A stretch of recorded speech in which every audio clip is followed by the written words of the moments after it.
And good evening, good morning, good day, wherever you are in the world. Thank you so much once again for tuning in to another live stream by A Home in Italy. My name is David Benton, and together with my wife Silvana, we've been looking after people buying, restoring, and changing their life to beautiful Italy. Hope everybody is doing well. Tonight we are talking about, is this house legal?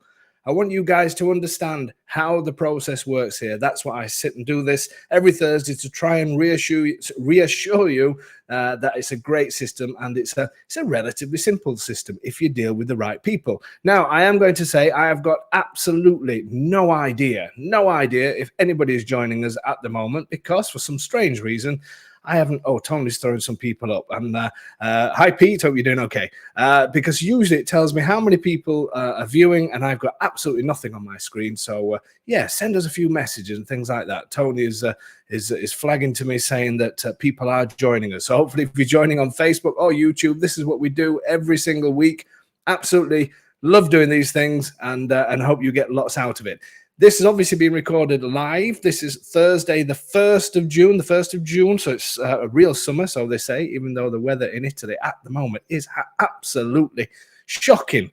But there you go. What can we do? So if you are watching a recording, which obviously this isn't, because I've just said it's live. But if you are watching a recording and you don't want to hear me mumbling on, then skip forward about 10 minutes and we should finally get round to the subject. It's just I like to have a little chat with all you listeners and wait for people to come in, those that are running a little bit late. Hi, Ruth and Nick, enjoying a glass of Abruzzo's finest Pignoletto, because they have just bagged themselves a great property, which is great news. Congratulations to both of you.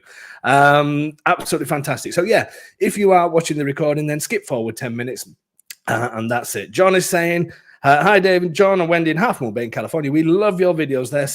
They're stunning. Brilliant. I really do want to thank everybody for the support that we get on the YouTube channel. It's absolutely brilliant. And I know you love the property videos. We tend to release property videos on a Saturday round about 4 p.m. I'm hoping to try and do a couple a week soon, a couple of videos per week soon. Sometimes some of my Yorkshire accent just comes out. And I know... I'll tell you something about that later. Anyway, so yeah, I've completely lost my train of thought now. Yeah, but we're going to try and do more than one video per week, because we do want to do town visits. I've also bought some more lights. If you could see what is behind this desk, it's, I think, Amazon. The Amazon driver, I'm sure, just parks at the bottom of of the drive now. My wife said that there's only so much that you can do with lights. Now, I don't know what she meant by that. But I didn't take the compliment very well. But I am setting up things to do more videos, some 10-minute sort of quick videos talking about the legal side of thing and that kind of thing, as well as continuing with these live sessions that we absolutely love. And we will continue doing this as long as you're prepared to sit there listening to us. Okay, so I've told you tonight's session is this house legal? This is a great one. You're going to be a professional by the end of this session. Then we've got next Thursday. No, I'm not. I've got this completely wrong. Talking about A Home in Italy on the Road, October 2023. This is the group tours that we like to do, and the date is the 26th and 27th of October. We do get together on the 25th for an aperitivo. I've spoke to a lot of people. I speak a lot about this. Can't get my words out tonight. Must be something in this water. Anyway, I speak a lot about this because it is a fantastic opportunity to come and join us. Myself and Tony, who's the internet man, who's the one that puts all these tickers on, and our producers, we like to call them. And he likes to add ridiculous little noises like that at certain times during the stream. I've lost my train of thought again. Anyway, these tours, you get to meet us. We do a group tour. We go around different areas. We look at properties. We look at houses, a bit of everything. It's just a great way to see the area, to see Abruzzo and how incredible it is, or how stunning it is, as I like to say, and see a few properties. Now, the 26th and 27th is almost full. I think we have just three spaces left, which is absolutely fantastic. So it looks like we're doing the 12th and 13th of October as well. Now, I know some people that have booked the 26th and 27th. I've asked to change to the 12th and 13th if we do it. So what I'm asking people is to email us at info at homeinitaly.com.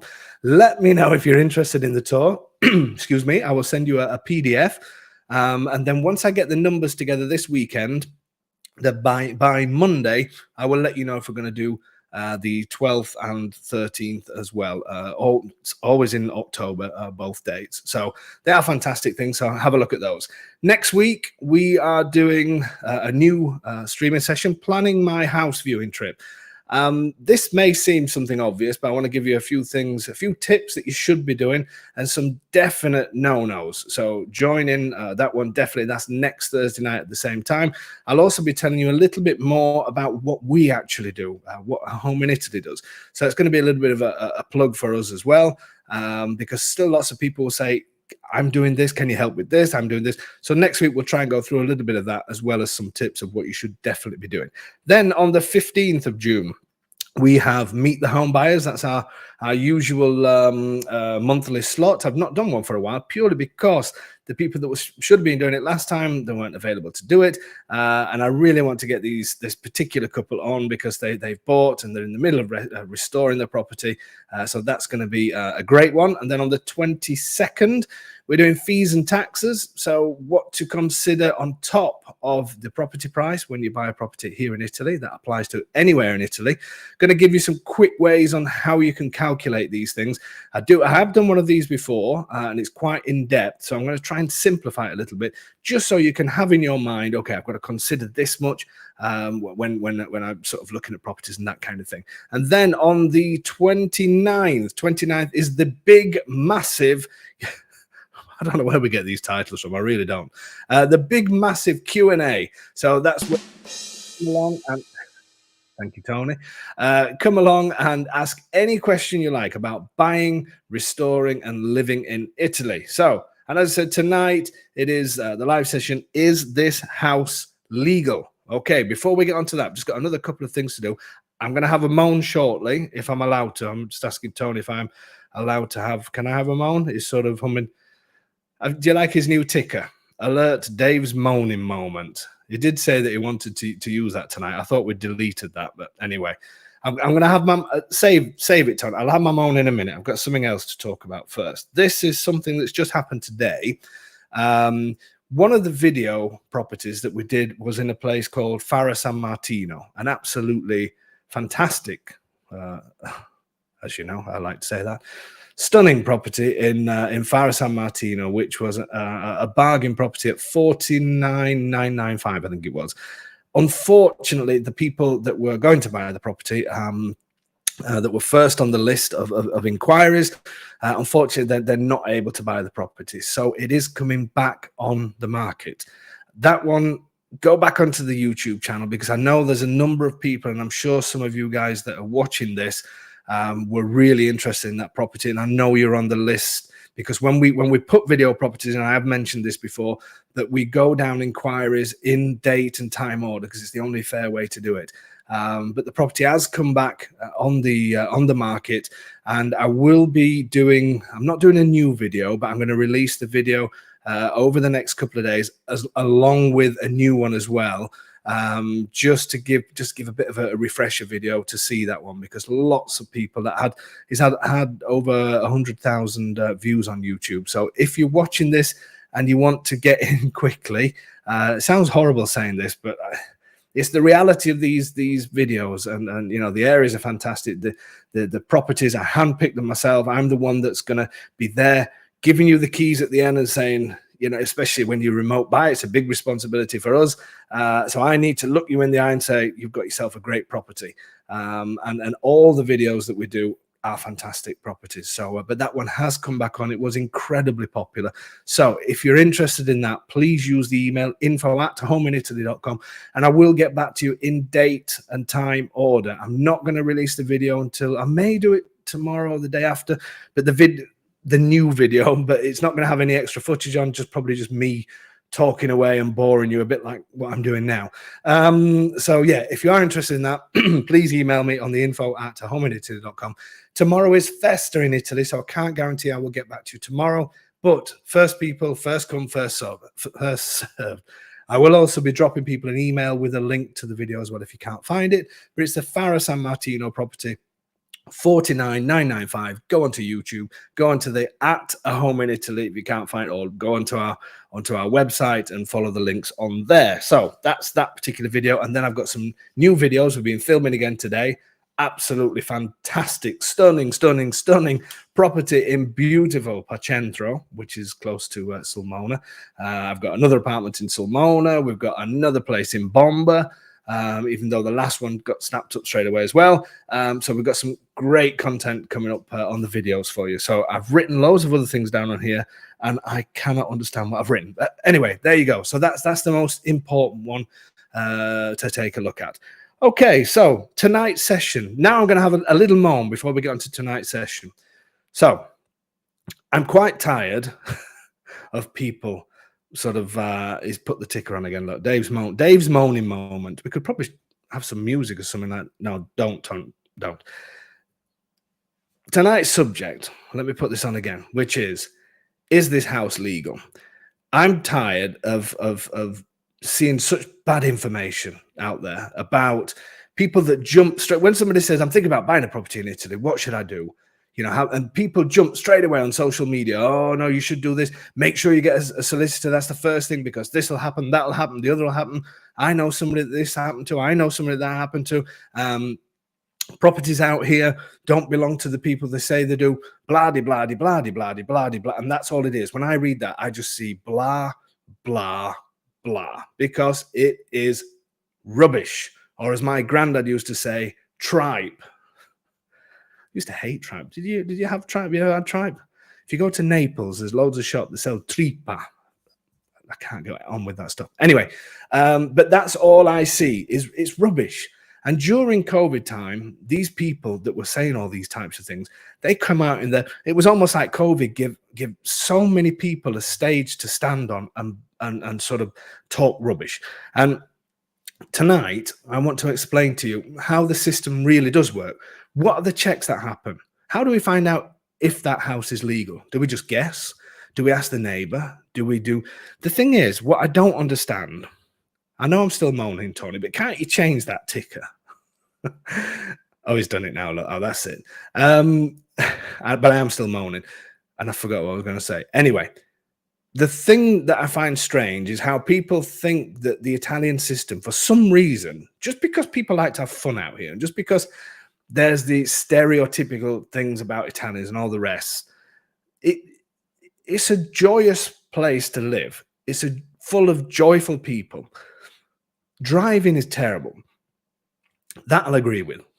But things like buying a property and that kind of stuff, why would it be so different and so completely different to where you're used to? Why do people think that it's sort of a strange, I don't know, you got to watch your back on absolutely everything because everybody is out to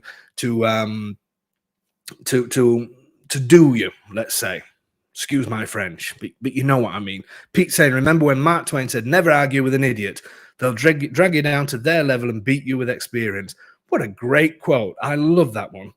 Love that one. Pete's buying a property next Monday as well. So congratulations to this guy here. I'm doing the power of attorney for him on Monday. Anyway, brilliant quote. We must remember that. So that's one of the things that does annoy me. And I'm going to stop moaning now. I'm going to actually show you what happens. So when you see people saying, no, first thing you need is this, first thing you need is that, first thing you need is the other. First, let's just get this straight. The only thing you need to buy a property in Italy is a notary at the end of the day. Now, it's very difficult for you to come over and just say, okay, I'll just find a notary and buy a house and that's it. Because obviously there's lots of other steps. There's lots of things for our business is geared up to help people like you. And we think we do a pretty good job of it. And that's why we have some fantastic people like yourselves watching these on a Thursday and then coming over and joining us. But at the end of the day, let's be honest, you don't need agents, you don't need lawyers, you don't need me. We need a notary. And what we also need is a set of documents that tell us everything that we need to know. So when you hear these little stories that I've heard that so-and-so bought a house and then 2 days later, the next door neighbor knocked on the door and said, that's my house, get out. Really? Do we really think are things that bad? If that happens, if that has happened to somebody, okay, then they've done something, dare I say this, they've done something a little bit stupid. They've maybe dealt with people they shouldn't be dealing with, maybe dealing with people that are unregistered. Me and Tony were speaking about this just before. I've noticed a few people on YouTube that are copying some of our video things, which is nice, quite flattering actually. They don't say stunning like I do, but you can't have everything. But I always think to myself, then they've got nothing to back it up. Not everybody, but some of them. They haven't got the experience. It's not their job. They make it out as if it is, but then when you try and find websites and try and find what they do and if they're registered and all the rest of it, they're not. And then that's when problems can happen, because you get people talking about things that's really important stuff. Buying a house, we're talking money, but they're doing it as not as a joke, but I don't know. There's just something that doesn't sit right with me. And if you're dealing with certain people and sort of take certain risks, then yes, there could be problems, but you shouldn't be doing that. That's the simple answer. I have spent the last 2 years since COVID doing these things to help you understand that the system's a great system. The next thing you need to do is find out the people that you trust and the people who you want to work with. And I'm so grateful that so many of you want to work with us, and that means so much. And the trust thing is huge. Not in the sense of, do you trust me? Am I going to run off? I might run off for all you know, but I will put you through the correct way that even if I did run off, or God forbid something happened to me, that you're going to still be covered, because we're not dealing with brown paper bags and dodgy documents and all the rest of it. That's not what life's all about here. That's not what our life's all about. And that's not what the buying system is all about. That's not what notary is about. Not about. Anyway, we have to give respect where it's due. The system is excellent. So I want to go through a few things, maybe a little bit boring tonight. I'll try and make it a little bit of fun, but we're talking a few legal documents. So we have to be serious every now and then, don't we? Okay, so John is saying, so many places in Italy say there are a commune. Can you explain? A commune is basically the council, so the local town hall. But again, this comes from people that don't know what they're talking about. They'll say, ask the commune, they'll tell you. Good luck with that one. Could you imagine going into a council office where you're the 80th person that's walked in, people complain about the bins, people complaining about whatever else that they want to complain about in life, and then you turn up and say, I want to buy this house, can you help me? That's not what you do. That's not how you do it. So tonight we're going to talk about the documents. I'm going to show you how they work. I'm going to show you about my top 8 documents.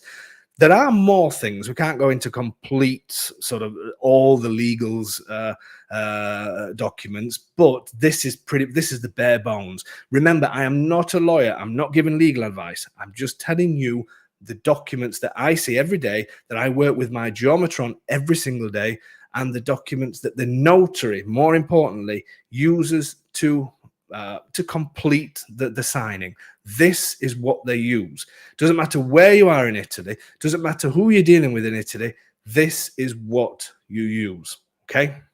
We got that? You getting the... Anyway, let's start. Tony, how do I share my screen? Oh, this is where everything goes wrong. Oh, and by the way, if you do have any questions tonight, I would like to see anybody that has any questions. That if you've been sat considering buying in Italy, but you thought, I don't want to buy there because I've heard this, or is this true? Or if you've got any questions like that, bring them up. And Tony, you can interrupt me as we go along, because I would like to try and get rid of some of these worries that people have. And don't worry, I'm not going to pick on you and say, well, that's silly. If you genuinely believe something, or you've read something on the internet and you think, is this right? Please write it on let's try and get rid of all this rubbish. Let's give you the confidence to come out here and do what you should be doing and enjoying life out here. Okay, let's start. So here we go. This is my top 8. I know it's all in Italian, so you're going to say, Dave, I haven't got the faintest idea. I'm going to give you a quick, brief thing of what these things are, and then we're going to go in depth on each one.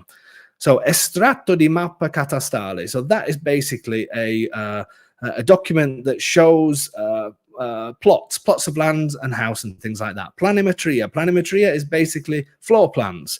Visura catastale basically tells me who the owner is, etc. L'atto di provenienza.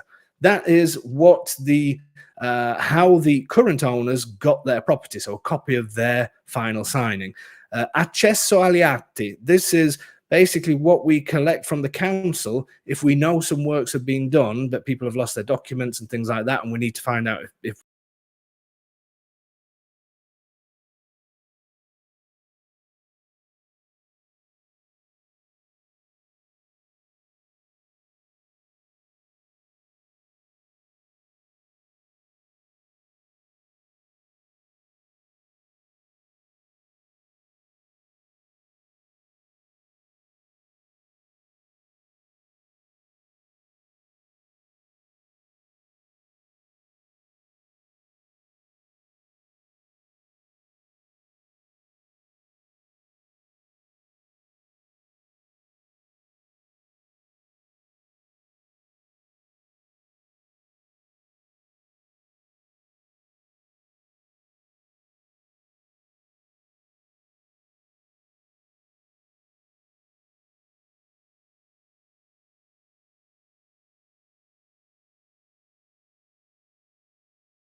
Don't know what's happened there, folks. Can people let me know if you're still in? Anybody still in? I seem to have completely lost everything here. If people are still watching, please let me know. Please let me know if people are still watching.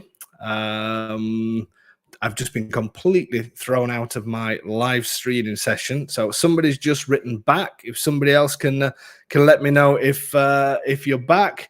I am seeing people. Tony's completely disappeared. That's good news, isn't it? Tony's completely disappeared. So it looks like people are saying that they are back. So hopefully that is right. So what I'm going to do, folks, I have no idea what has just happened. Somebody says, finally got to watch you live and it disappears. I know, I can't believe it. So it looks like we're back. Do me a favor, everybody. Just wait. Just give me a little bit of time just to try and I'm talking a couple of minutes. So please stay with us. I'm just going to put a having a technical problem thing at the bottom. See if this works. Nothing seems to be working at the moment. Okay, well, let's just try and do a. We're just going to have to try and let me just get something going. Okay, so it looks like Tony has disappeared, which we're not really that bothered now. But I'm going to try. I'm going to try and add him on again. Just see if we can. Just bear with me, folks. This is don't you just love it when things like this happen? My screen has just gone completely. I've lost everything where we are. Anybody that's watching for the first time, it doesn't usually happen like this. And if Tony is watching, which hopefully he will be doing, then I've just sent him an invite. So hopefully he's going to come back on soon. Really sorry about this, everybody. So it looks like we've got people coming in. Let me get back to chat. If people can just confirm again that we're back. Everybody's saying they're still here. So it looks like we're up and running. Okay, we're going to keep. I can't see anybody from Facebook. If anybody's watching this on Facebook, then if you could let me know. It doesn't seem like anybody can ask questions from Facebook from what I can see. But if anybody is watching on Facebook, if you let me know, let me just put anyway. What can we do? Let's just keep this going.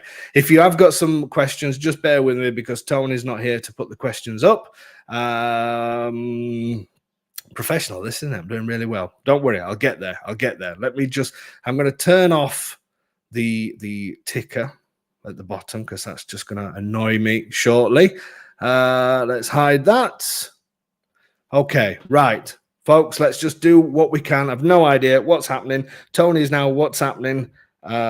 Saying that I need to send him a new link. So Tony, if you are watching, I have sent you a new link and hopefully it'll be back in the studio shortly. Okay, here we go. Let's carry this on.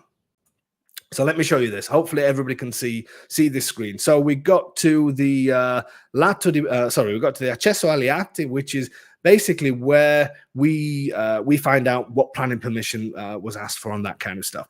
Certificato di destinazione urbanistica. That is basically a certificate that tells us what your land is. If you're just joining, I'm not going through these. Give us a wave, Tom, can you? Well, I can see him anyway. So hopefully. Oh yeah, he's back. Okay, Tony, I have no idea what's happening, but if you can take back over the tickers and the rest of it, then that's great. Take back over the chat. Okay, so yes, ispezione ipotecaria. That is one of the most important things. That tells us if there's any debts and things like that on the property. So that is obviously a really important one. And certificato ape. For me, the biggest waste of money ever invented. But that's basically, probably shouldn't say that. That's basically the energy certificate of the property. Okay, so let's go through these one at a time, just so we can see exactly what they all mean and how we go on about doing the documents and that kind of thing. Tony, hopefully you can put questions up as they come through. I have noticed that Facebook groups at the moment, for some strange reason, I can't see anybody on Facebook at the moment. If there is anybody on Facebook, please let me know, just so we can, just so we know that you know that you're still there. But I don't think people can write. Are vacation homes legal to live in permanently? Ronald, a house is a house. It doesn't matter. The only way you can live here permanently is if you're allowed to live here permanently. Okay, so yeah, so if anybody, so Nicholas saying Facebook is working fine. Superb. Okay, we're all up and running. Let's go. Tony seems to have frozen in the background, but if he disappears again, that's it. So let's carry on with this. Let's look in depth at these different things. So the first thing, estratto di mappe catastali. When you buy a property here in Italy, this is one of the first things that we collect that shows the property and the land that you're buying. So hopefully you can all see these. Let me just change the view of this. It should make it a little bit bigger. Okay. So basically, what this shows us, if we know that you're buying this property here, this property has a number on it, and you can see behind there's a plot of land, and maybe you've bought this plot of land with it as well. All these numbers, these are collected from the official land registry details. Okay, so it's not just sort of a document that's just plucked out of the air by somebody in the local bar. These are downloaded from the official land registry. Okay, so from this information we get the plot number of the house and we get the plot number of the land. So this is one of the first things that we will collect. From that, we then move on to the planimetria. Planimetria is a simple document. It's basically floor plans. So this tells us what the house looks like. Okay, so it's dead simple. Up to now, we've looked at a planimetria, so floor plans, and we've looked at the plot of land. Now, these floor plans, when they come out, they need to be exactly the same as how the house is now. Okay, so if you visited the house and the official floor plans come in, then they should reflect exactly how the house is now. If they don't, it's actually a normal thing. That doesn't mean to say it's a dodgy system. There's nothing to do with that. If they don't, it's because the owners haven't maybe updated the cadastral information. Maybe they've had some work done, they've not updated it. They should have done, but maybe they haven't. Now, there could be a number of reasons why they haven't.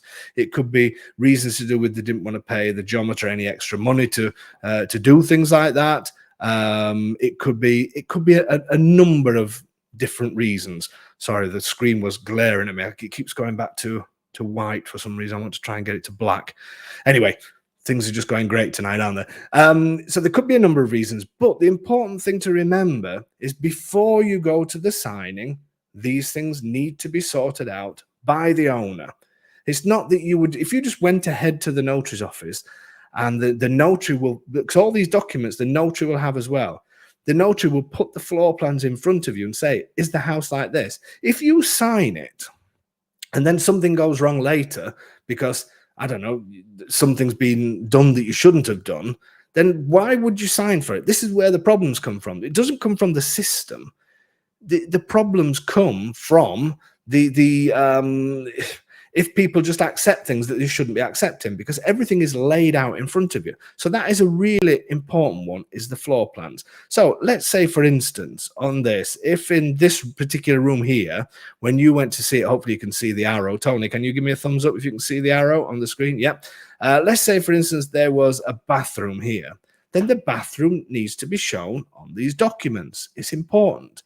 But you can't just suddenly put a bathroom on there without showing any planning or things like that. Everything has to be accounted for. So it's not that these things are just sort of scribbled on and sent off, but these are what the notary will present this to you and say, is this the property? And you have to actually sign this document. So that's how important these things are. Then what we do, we move on to the next one, which is a visura catastale. Now, this is a really important document because this tells us who the owners are of this property. So you've seen the lot numbers. We've got the particular plot numbers. The plots will then be in these sections here. This says foglio, that means folder. Particella, particle number. And sub is, I don't know, let's say you had a cantina on the ground floor and you had 2 bedrooms upstairs or something like that. The cantina may be registered as sub 3. And the rest of the house sub 4 or something like that. It's the same building but different sections.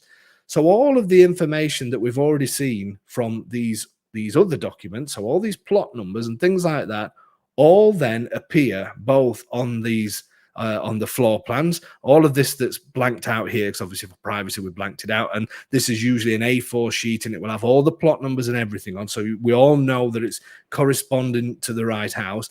And then it will all be on this document here. So this document will tell us all the folder numbers, particle numbers, everything else. It will tell us the category of the house. I'm not going to go into categories, but A basically means it's a house. C will be some sort of a garage or a canteen or all that kind of thing. It will tell us how many rooms there are. Varnit is basically a room. It's a bit of a strange calculation because things like corridors may be classed as a quarter of a room, a bathroom maybe half a room. So if you know that there's 10 rooms, but you only actually see, or you see, I don't know, 8 rooms, or you see, that may be because some things are classed as a half and things like that. So that's a little bit complicated. That's the way it is. It then gives us a really important thing, which is the rendita value. This is actually the taxable value of the property. So whatever this figure is here, you times that by 126. I'm just going to quickly tell you this. If you're buying it as a second property, you times that by 126, and it gives you the taxable value, what your taxes will be based on. And this document then, in this part here, intestati means basically in the name of, and it will give us the names of the people. And it will say how much that they own of that. So they'll own half of it, or they'll own 3/4 of it, or they'll own all of it, and the other people have got like a particular hold on it called usufruto. I'm not going to go into that, but it will give you the whole information. So this is how clear and precise it is. We know the plot numbers. We've seen the plot numbers. I'm going to go back to that again. Sorry. There's the plot numbers. The plot numbers relate then to this particular property. We get the floor plans of the property, and then we get who actually owns the property. So at this stage, these are all documents that then the notary will look. They all come from the Agenzia dell'Entrata, which is basically like the land register. They also do taxes and all that kind of thing. So up to now, we've pretty much got a lot of information on that, and we can then start to look further into these documents to see if there's any problems and that sort of thing. So the next one we get is the l'atto di provenienza. Basically it means the previous act. So as in where the owners bought it from. Because what happens is when you're buying a property in Italy, you will go back to how the people that you're buying from, we need to know how they bought it. You go back one person, or the notary will also go back one person. You don't go back again and back. You go to how they got it to make sure that they got it legally. Now, there's a number of ways that people can get a property, because if I turn up to a notary and say, this is my property, you know, it's not that the notary is going to say, oh, okay, fair enough. There you go. Yeah, you can sell that. No problem. You know, it doesn't quite work like that. That would just be a little bit ridiculous. So you have the notary will then say to you, well, they won't, because we all know that we have to take this atto di provenienza. But let's talk in baby talk. So the notary will say, okay, you've told me that you own this property. Can you give me the act when you bought it? Now that can be a property that they've actually bought. So you'll actually see the full documents there, and it will be written who they bought it from, which notary did it, all the reference numbers of the signing. So the notary, your notary, the new notary can check absolutely everything. Or it could be that that person didn't buy the property off anybody else. Maybe they inherited the property. Maybe it was something like that.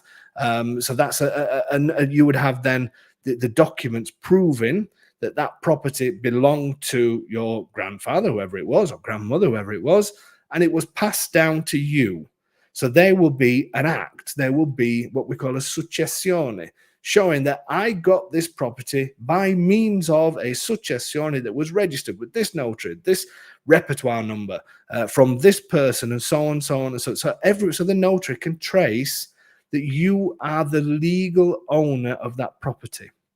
Whatever happened before then is irrelevant, because for you to become the legal owner of that property, you would have had to have bought that from the legal owners, and so on and so on. So that's how these documents are checked. It's not just sort of guessed. Okay.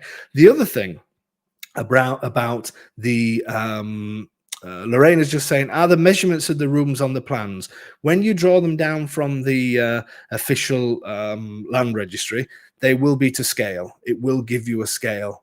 It will tell you the scale on there, and then you have to use a ruler and all the rest of it. It won't be written on the floor plans, but they will be to scale. The only problem is if I don't know, if my geometer has downloaded the documents, then he sends them to me, and then I send them to you, then that scale may be slightly off.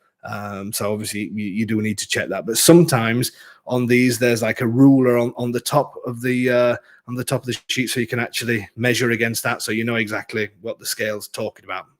Does that make sense? It does to me. Anyway, so the other thing that the previous act tells us about, it also gives us a description of the house. Because if we go back to, let me just bring this back on. If we go back to this document, so the floor plans. Now, this may sound a bit strange, but bear with me.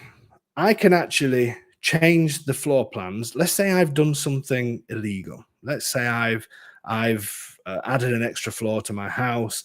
What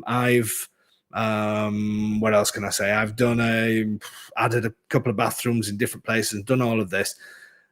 And then I change the floor plans. I can actually legally change the floor plans because there's different departments where these things go. To change the floor plans and to increase volume, I would have to declare that to the tax office, because then I would need to pay more taxes.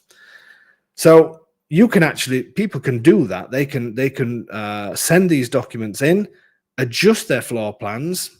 So in the land registry, it's actually showing that the floor plans are correct. But the reality is they may not be correct. Now I can hear you saying, Dave, you said it was a simple process. It's not. Yes, it is. Bear with me. Just smack my mic.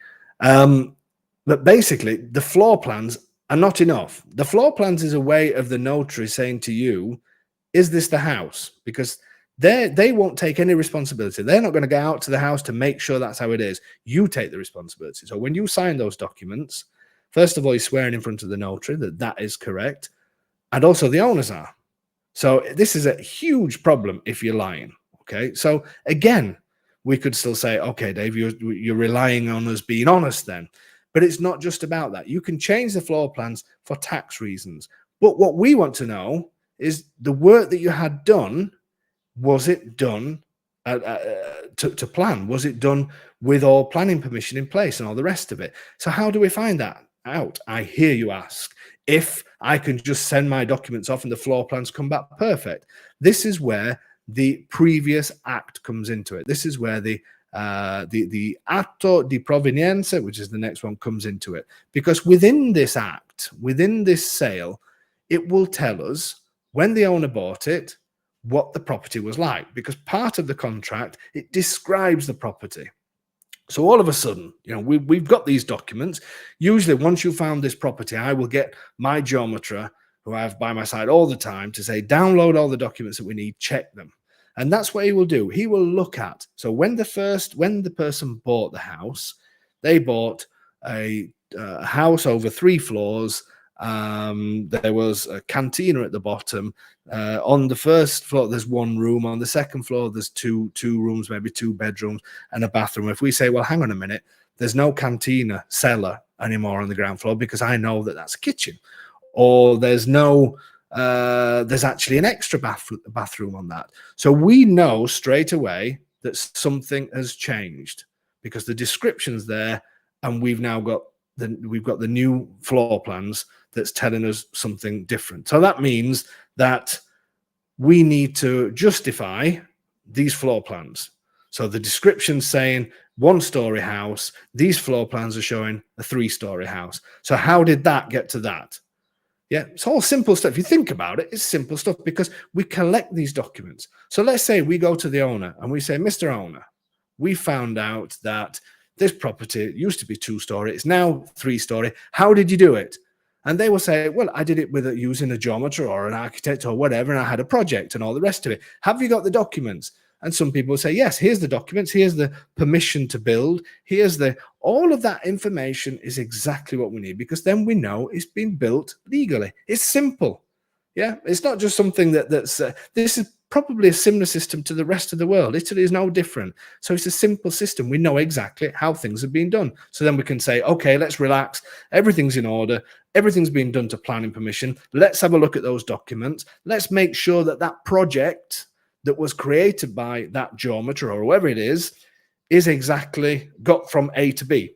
So, you know, we've added an extra 2 levels on. Let's find this. So let's say we're looking through the planning documents and it's not there. We found planning documents, but it didn't show that you were having this done. It actually said you were having this done. So there's a bit of a difference here. What? Then they may say, okay, yeah, but we definitely did that the year after. So I know that we've got, but I haven't got it. Okay, so we don't go to the notary's office and say, well, we don't know if this is the owner and we don't know if there's planning permission, but can we buy it anyway, please, Mr. Notary or Mrs. Notary? You just wouldn't do it. It's as ridiculous as it sounds. So the system is, we're covered in all aspects, because you can't. How could you go to a notary and say that? The notary would say, arrivederci, see you next time. We just wouldn't do it. So what do we do then? Does that mean the house can't be sold? No. What it means is we go to the next thing, which is the accesso agli atti. What is this? This is basically a request that the current owner, because we would say, look, as things are at the minute, we can't do this signing. You need to find everything relevant to when you had this work done. So we do a request to the local council where the house is for access to the acts. Basically, that's what that means. So I'm basically saying, I own this house. I know I've had lots of work done, but I can't find the documents. Can we have access to everything that was given to the council to get permission? This can take up to 30 days to come, because you will get old documents like this. It can go back years and years and years. And this gives us all the information that we need to know about what was asked, what planning permission was asked for that property. And then we can check through all of these and decide if every bit of work that's been done to that property has got all the documents in order. If we look at all those and say everything's been done, now I'm going to say half of the houses, you could say, perfect, we've got all the documents, that's great. I would say maybe a bit more than half of the sales we do. We say 60% maybe. But then there's always those that say, yeah, we did it all properly. It was all done through so-and-so, so-and-so, so-and-so. And then all of a sudden they say, what? And you say, so you got this and you paid the council. Well, no, I don't think we did that. Then the stories start to come out. And it's not that we just say, okay, don't worry about it. Well, let's just go. It's not like this. We say, well, it needs sorting out. You need to go to the council and you need to say, very sorry, council, but I added an extra an extra room into this house, or I did this to this house. I added an extra story onto this house, and I didn't tell you. I did it abusivo, is what they call. Lots of people, you'll see that lots of people will say half of the homes in Italy are abusivo. It's not strictly true, but there's quite a lot. But it just means that work should have been asked for permission for, and it didn't.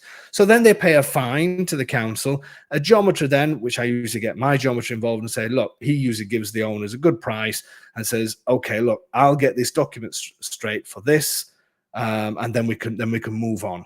And that's how it works. It's as simple as that. The other way that things can be justified without planning permission is if it was built prior to 1967.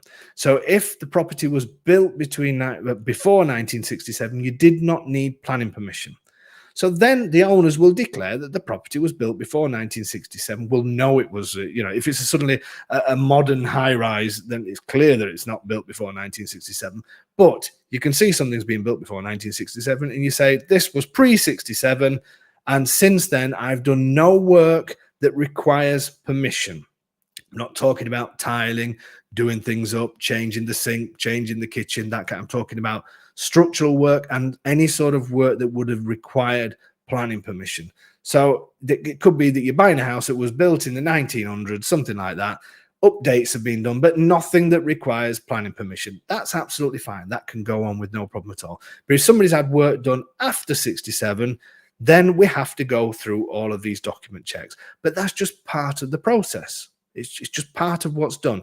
Now, it doesn't matter whether people will say, well, that's where you need a lawyer. I'm not going to sit here bashing lawyers, because that's not what I want to get involved. Geometers do this work. If a lawyer gets involved, then yes, they will give you legal advice, because that's what they're doing. But the geometer will check the documents. The lawyer will say, have you got a geometer? Is there a geometer involved? I need to speak to the geometer. And the geometer will send all of the documents to the lawyer, and the lawyer will look through everything, and the geometer will write a report just in the same way my geometer does to me, and says, look, this house is perfect. This house, the floor plans are wrong. This house, they've not changed from grandfather's name that passed away into the parent's name. We need to do successione, which is basically where you get the property from a dead relation that's passed it down to you, and you have to do those documents. Our geometer will say this is what needs to happen to make this sale happen. If you then employ a lawyer, the geometer will tell the lawyer will tell you. You'll be happy with the lawyer because the lawyer will say, we found that. You paid the geometer a small amount in comparison to what you would pay a lawyer. I'm not saying don't use lawyers. Italians don't use lawyers. That's the vast majority. That's a fact. If any lawyer wants to come in here and tell me that's incorrect, then I'm quite happy to sit here and have that little discussion. The vast majority, the overwhelming majority, do not use lawyers for the simple reason lawyers don't do conveyancing. Notaries do conveyances. A lot of the time, the geometers can do the checks. Even estate agents can look at some of the documents. If it gets to the point where they say, okay, we know there's a problem here, because we can all look at these documents. It's all black and white. We know whether there's something not right. You know, if that floor plan doesn't match up to that house, we know something's not right. It's how that gets dealt with. And that's where geometers come into it. So somebody like a lawyer would say to you, okay, we found this problem. Usually they say they found it, but let's just say we found it, or the geometers found the problem. To resolve this problem at the cost of the owner, not the cost of you, the geometer needs to do X, Y, Z. It's going to take a month. It's going to take a few weeks. It's going to take 3 months, whatever the problem may be.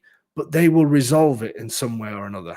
That is the job of what these people do. That's the job what geometers do day in, day out.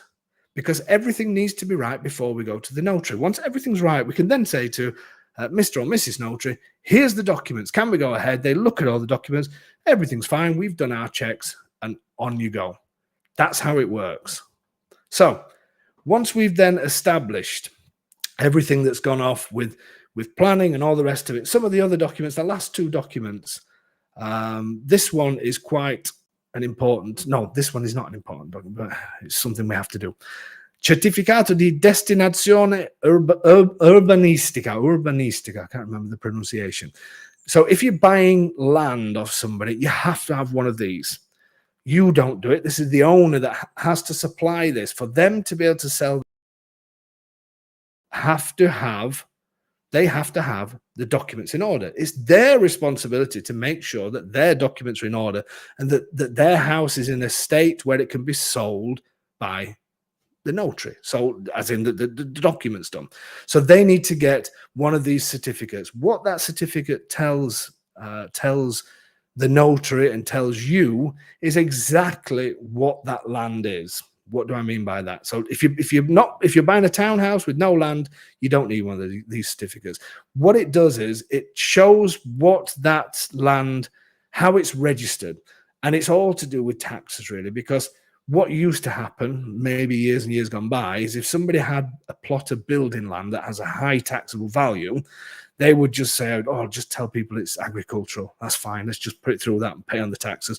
And it would only be if somebody from the tax office caught up with it that, you know, but some people used to think, oh, just leave it. Nobody's ever going to know. Let's write agricultural.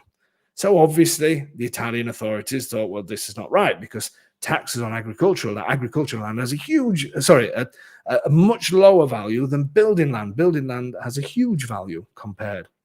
It can be 30, 40, 50 times more.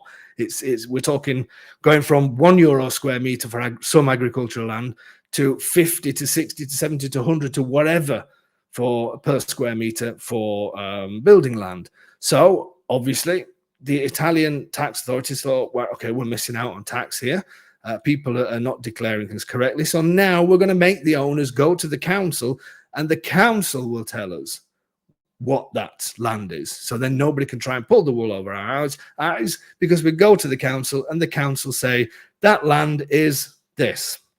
And when you go to the notary will work the calculation of taxes based on that. So again, it's something that really I'm telling you how things work here, but it's something that you won't get involved in. We all know that you got to have this before we go to the notary.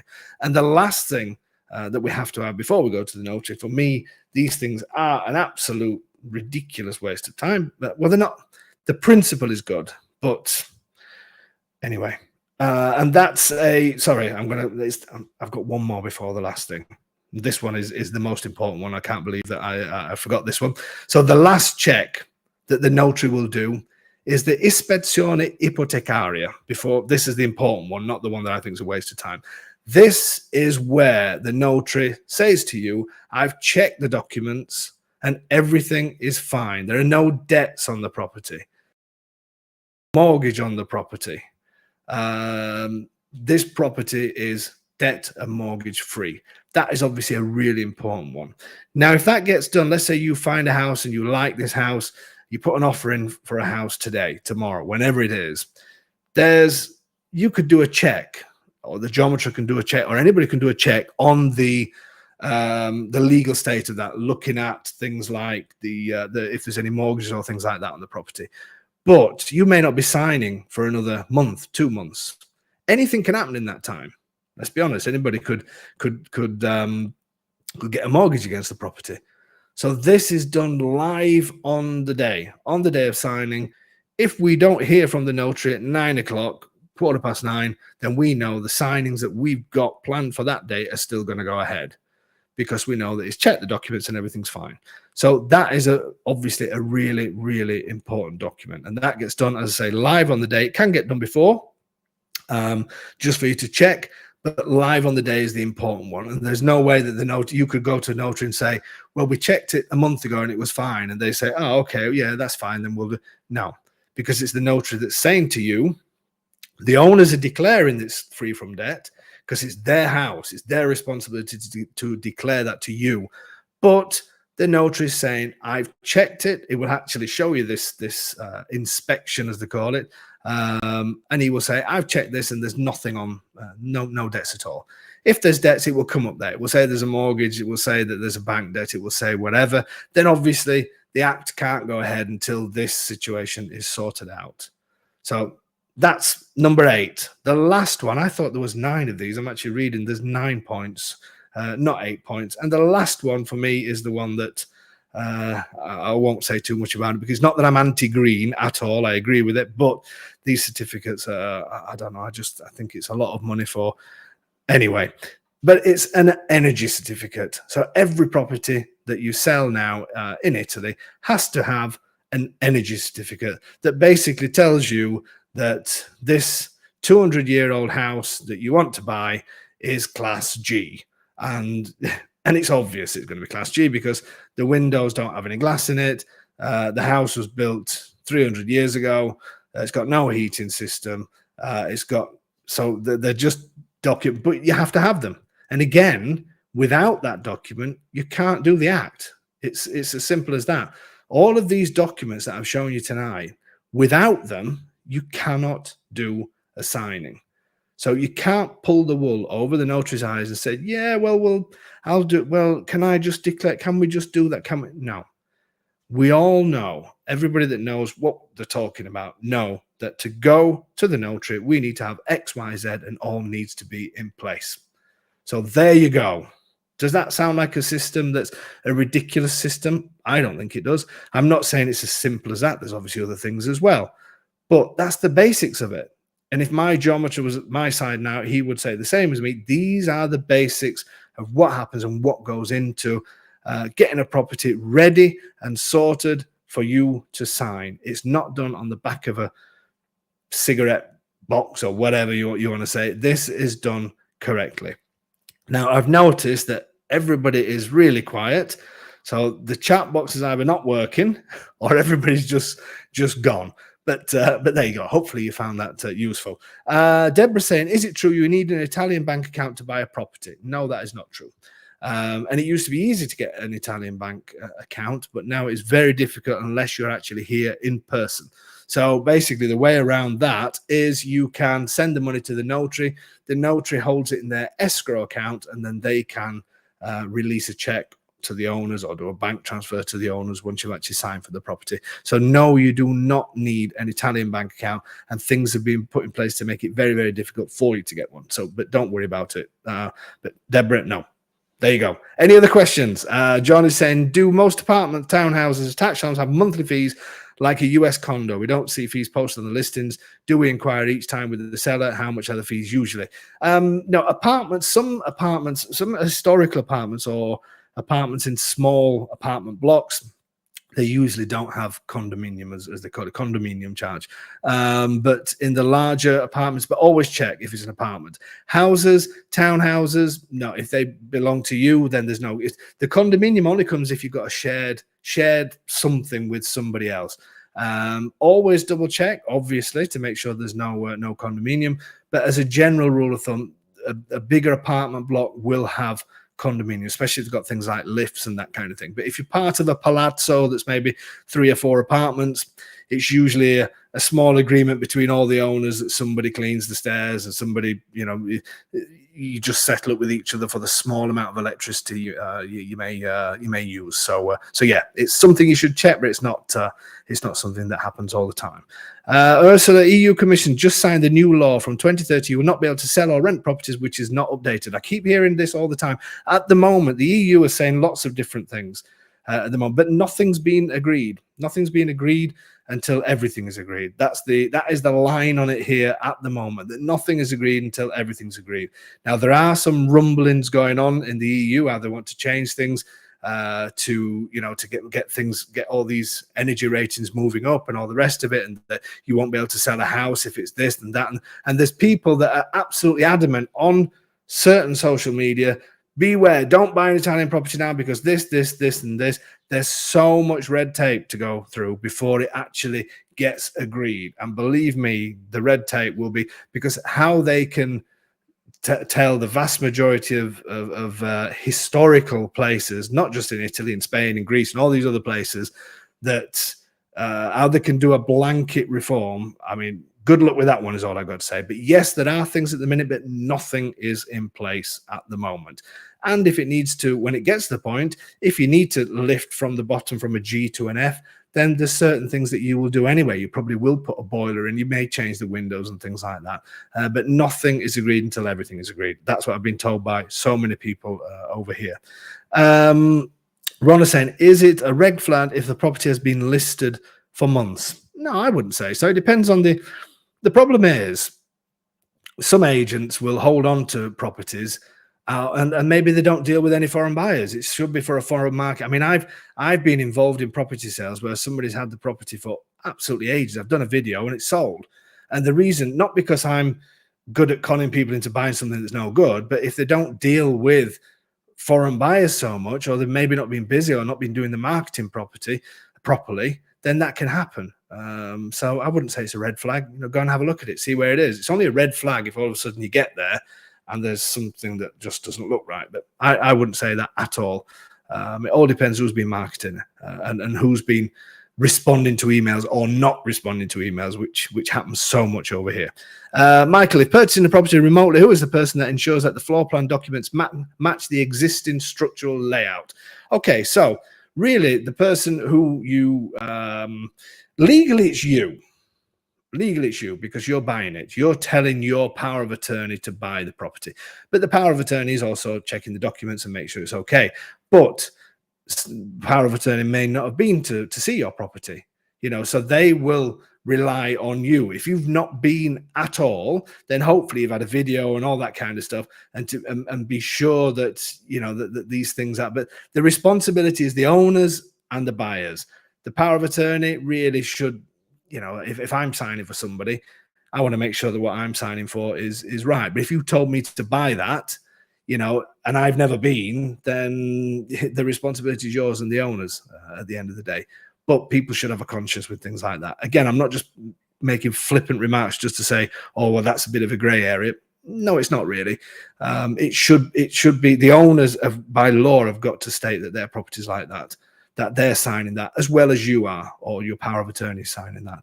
But again, get a video of the place rather than photographs. A video doesn't really hide anything, and and also trust the people who you're working with, because that's a big thing. It's a huge thing. Deborah, how long will a sale take to go through, assuming it's straightforward? If it's straightforward, Deborah, the quickest I've done is a week, believe it or not. That's not the norm. We always say month to 3 months is the standard. If it's something if there's been some real problems with the documents, it can be a year, but that's rare. I would say 3 months average, I would say, but it can be done quicker than that. Okay, guys. So save some of your questions for the big, massive Q&A at the end of this month, and hope everybody has got something out of this. I know it's boring legal stuff, but we have to go through all these documents. It's hopefully it gives you the, as I said before, the confidence to start making plans to buy in this amazing country, and hopefully you'll be buying in amazing Abruzzo, because I will keep plugging Abruzzo for as long as I'm here, and I'm expecting to stay here as long as I am on this planet. Obviously, we can never say that, but it is an amazing place. So hopefully, all of these sessions give you that little bit of confidence to go forward things. As I mentioned before, just another quick push for the Farah San Martino video, Farah San Martino property at 49,995. Go on to our YouTube channel, have a look at that, and get back to me if that is the property that you want to buy, because it is back on the market, and it's a cracking property. Okay, guys, thank you so much, and I will see you again next week, next Thursday. All the best to everybody.